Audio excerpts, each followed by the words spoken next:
Hey guys, so today we are going to talk about Bollinger Band. So this is going to be a tutorial for beginners, okay? So if you have never heard about Bollinger Bands, then this is the tutorial and lecture for you, okay?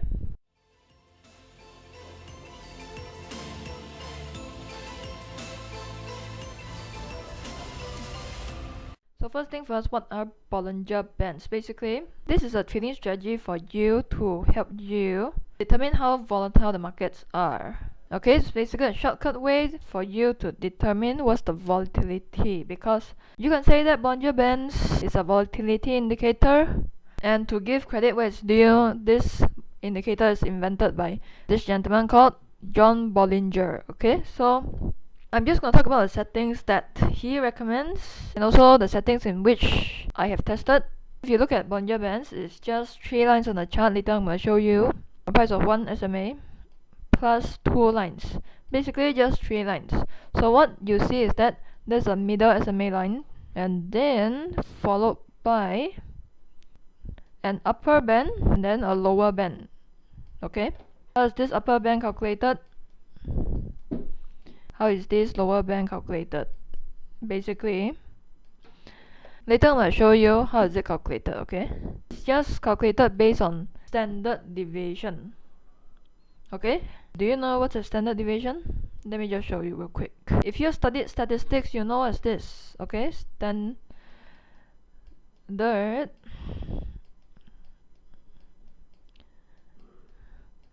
deviation. Basically, the whole entire formula, okay, for a population, this is the symbol, okay? You have the square root of the sum of each value in the dataset minus mean of all the values, square, divide by the number of value in the dataset, okay? If you're talking about sample size, it will be more or less the same formula, just that you divide by minus 1 instead, okay? But you know what, if you don't want to know the calculation, you don't need to care too much about this, because this is just for the maths geeks, which I think I am. Okay, never mind. What standard deviation is let's say if you have a population of people and then you find out what is their average age. Let's say the average age is about 30. Let's say if you have a second group of people, okay? When you incorporate standard deviation, what you're finding is how much do they differ from the mean age, which is 30 years old. Because what you're looking for is people who are in their 30s, who are 30 years old. You don't want people's age to go too far from that. Let me just show you quick how you can insert your Bollinger Bands into your MetaTrader 4. First thing first, go to Insert, Indicators, Trend, Bollinger Bands. Click on this. And then the setting that is recommended to you, 20, Shift 0, Deviations 2. Then for me, I use black color and then I use dotted line. You can use straight line, dotted line, anything you want. For me, I just use dotted line. So there you go. So this is your Bollinger Band, okay? When the price is ranging right here, you see that the bands are really tight, correct? Especially in this area over here. But when the volatility increases, you see a massive spike over here. Straight away, you see the Bollinger Band is like an elastic band. It stretches. So you can see that straight away the Bollinger Bands widens because the volatility increased. Okay? So on normal times, you find that 95% of the time the price will remain inside the Bollinger Bands. So maybe about 5% of the time it will go beyond the upper band or the lower band. Now this is an assumption only, okay? Because this only applies when the markets are ranging. Later on you know why, okay? Later on you know why.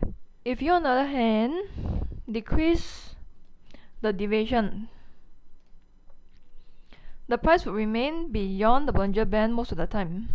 So it kind of gives you a lot of false signals, which is not good, and you don't want that. Whereas if you increase the deviations to 3, then you have another problem. The price remain in the Bollinger Band for way too long. It doesn't even cut beyond the bands, only maybe once in a while, once in a blue moon. So based on statistics, about 99% of the time, it will remain inside the band. So it won't give you a lot of signals. It won't give you enough signals. So that's why John Bollinger, he prefers divisional tool. Just nice, not too much cutting out the price, not too much remaining within the band. Of course, like I said, on ranging markets. So if you use a divisional tool, essentially what's happening is that from the moving average to the upper band is a +2 deviation, okay? And the lower band is calculated by a -2 of standard deviation, okay? So again, you see that when there's a spike over here, the bands increase in width. When it's a very low volume, quiet market, then the bands decrease in width.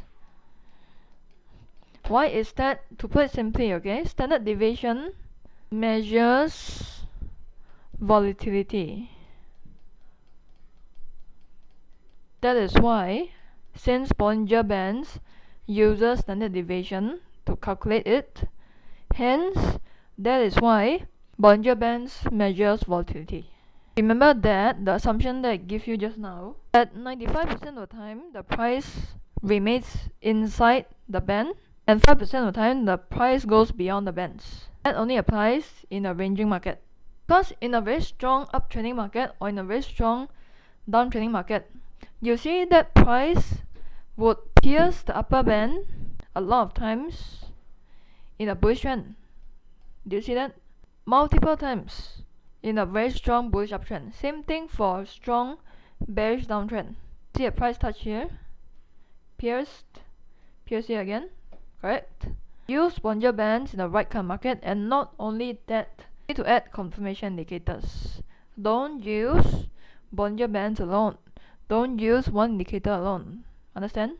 So there are several functions of Bollinger Bands. The first one is, like I said, it helps you determine the volatility around the mean. Now here's the thing, volatility, especially if you're an options trader, super important, because options tend to be cheaper when volatility is lower. So when the volatility is high, it can be more expensive. So another function of Bollinger Band, some people use it to identify tops and bottoms. But you know, when it comes to trading tops and bottoms, I would say apply more to stocks, because for Forex, it's just not as practical, because in stocks, people always tell you buy low, sell high, buy low, sell high, and that is how I invest in stocks. I buy at a very low price and sell at a high price when it reaches its intrinsic value. But when it comes to Forex, it's better for us to just ride along with the trend rather than pick tops and bottoms. Of course, you see people who are very successful in picking tops and bottoms in Forex. Only when you experience, then you should do it, okay? Now here's the thing, when the price hits the top band or the bottom band, especially in the trending market, it tells you that price will continue to trend. For example, like just now, when it touches the upper band in a trending market, it tells you that, hey, the price is going to continue to go upwards. Or another thing is that if it touches the upper band, lower band, it tells you that the price is either overbought or oversold.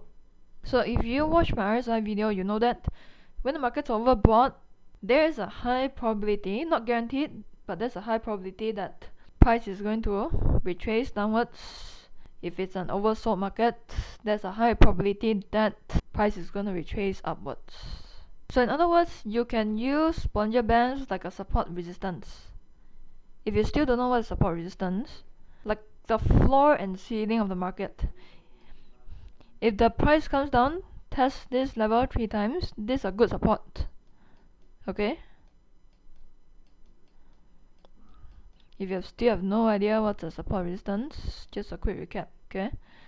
When the price comes up here, test this level at least 3 times. This is a resistance. But then a lot of people say, Karen, then the price from just now, when it hits the top band, it did not retrace downwards, it did not bounce back downwards. Well, like I said, you need to see whether are you trading in a ranging market or are you trading in a trending market. Because when it comes to trending market, you see that when the price touches the top band, it doesn't bounce down. It doesn't act like a ceiling. In a trending market, when it touches the upper band, very likely the price is going to continue to go upwards. But when it comes to a ranging market, when the price touches the upper band, okay, it would act like a resistance. In a ranging market, when the price touches the lower band, it's going to act like a support. Now here's the thing, there are some people who use BB to enter the market. If it works for you, then use it, but you can also use it as a target price, which I think is better, because if you use Bollinger Bands to enter, you know that you're going to enter into some false signals. I'll give you another example. If you sold somewhere here, okay, you can see that this is a bearish market. You want a TP when it touches the lower band. You know what I'm saying? If you use Bollinger Bands to enter, and you assume that it's gonna retrace, and you buy over here, oh boy, oh my goodness, you see? You're gonna have to handle this retracement, which likely you're going to get stopped out. Because you see, once in a while, when the price touches upper band, it retraces immediately. So you can see that the price retraces upwards, touches the upper band. So instead of bouncing downwards, it continues to trend upwards. So if you sold over here and be like, yes, it's gonna retrace, then you set your TP target over here, you're gonna get stopped out. You know what I'm saying? Support resistance played out well over here. You see price touches upper band, straight away retrace. Price touch lower band, straight away retrace upwards. Price come back down, touch lower band again, straight away retrace upwards. Now here's the thing, in the next video, I'm going to share with you how do you trade using Bollinger Band exactly. So before I go into that, I need you to understand how to read Bollinger Band first. A recap from just now, okay? If price touches either the upper band or the lower band, price can either do two things: reverse or continue. What I find is that in a very strong bullish market, in a very strong bearish market, when the price touches the upper band in a bullish market, very likely it's going to continue. Okay? In a ranging market, when the price touches the upper band, very likely it's going to retrace downwards. It's going to reverse. Again, doesn't happen all the time, because still in a ranging market you can see that when the price touches upper band, price can still go up. I'm talking about probability. You know what I'm saying? So in this case, if you see this channel here at the bottom, you can see there's a slightly uptrending market over here. The price touches upper band, then it didn't really retrace to the mean, and then it continues, touch it one more time, then the third time, fourth time here again, before it bounces off. Touch the lower band, then it bounces off upwards immediately, reverse, touch the upper band, test a couple of candles. If you bought somewhere here, you want a TP here, you know what I'm saying? Or here, okay, to be specific, I mean to be realistic. Price comes down, touches lower band, then it bounces off. Okay, price comes up, touches upper band, bounce down a little bit, then touches lower band, then it bounces up. When the price touches the lower line, which is this one, this line right here, okay, it's an indication that markets are oversold. If you've learned RSI, you know that when markets are oversold, very likely, not guaranteed, very likely, price is going to go up. When a price touches upper band, which is this one right here, very likely markets are overbought. Very likely price is going to go down. Again, not guaranteed. Okay, not guaranteed, but high probability. Now one thing you need to take note of is that, how do you know whether the price is going to reverse? When it touches the upper band or when it touches the lower band? One thing is, if it bounces off the upper band and then goes back to the mean, to the middle line, very likely it's going to go down and touch the lower band. Give you another example. You see price comes up, pierces the upper band, comes down to the mean, then right after that, a few hours later, it touches the lower band and it pierces it.